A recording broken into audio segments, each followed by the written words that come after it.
Hey, Donnie B here. A lot of people are asking how to wrap your hands, and there's a bazillion different ways to wrap your hands. Depends on the wrap.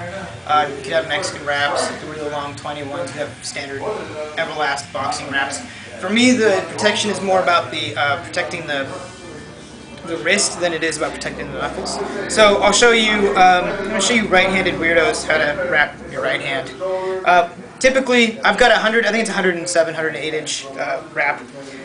The hook thing comes in here, making sure that there's two sides, right? There's a seam, the nice pretty side, and the dirty side. The dirty side is always going to stay on the inside towards the skin. So you're going to hook it on your thumb. This is just how I do it, alright? Everyone will say it's different. It's fine. I go across the back of my hand. I'm going to wrap up 2 or 3 times. Not too tight, but not too loose. Just kind of a nice snug you'll have to figure out for yourself. So once I've got around 2 or 3 times around my wrist, gone this way, I'm going to bring it across the back of my hand between my pinky and my ring finger. Make it not too snug, but just like that. Now what's going to happen is I go across the back of my hand to my wrist, so it's coming this way. And then once I'm back here, I wrap it around my wrist one more time, and I'm going to repeat that between the pinky and your middle finger.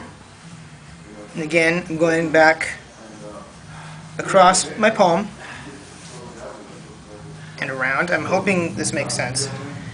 And then one more time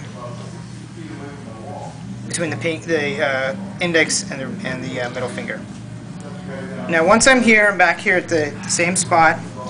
I go around my wrist one more time, and now I'm here.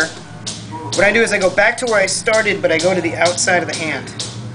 And from there, I'm going to go across my palm. Alright, and see when I go across my palm, I just turn my hand over. And then I bring it back to the outside underneath my thumb. Once more around the wrist. Back, outside again. It's kind of like repeating the same step a couple of times. Across the thumb, and then back again. And then, depends on what you want to do. You can wrap again one more time if you want. I don't like having knuckle dusters. I'm not worried about my knuckles. I'm worried more about my wrists. So from here with the rest of the wrap, I'm just going to bring it down. And I bring it down, I personally bring it down farther than most people might, which is fine. Let's just figure out where we want it to go. And there you go. Alright? So on the left hand, really quick, and I'll just do the left hand really quick. You're going to have to scrub forward to do the, to review the right hand side. Inside down, the ugly side down.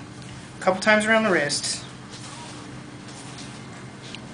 Backhand. Cross the wrist again. Backhand. Cross wrist again. One more time. Cross the wrist. Now there's a million, like I said, there's a number of different ways you can do this.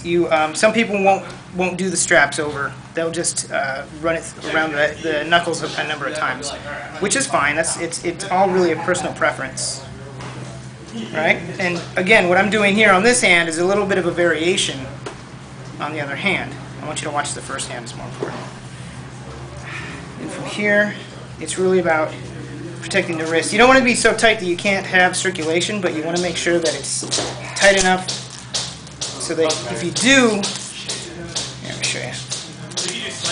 So you do have sort of, there's some movement, right? You don't want to be able to have a super limp wrist. You want to have some movement, but you don't want to be like Frankenstein and you can't move at all.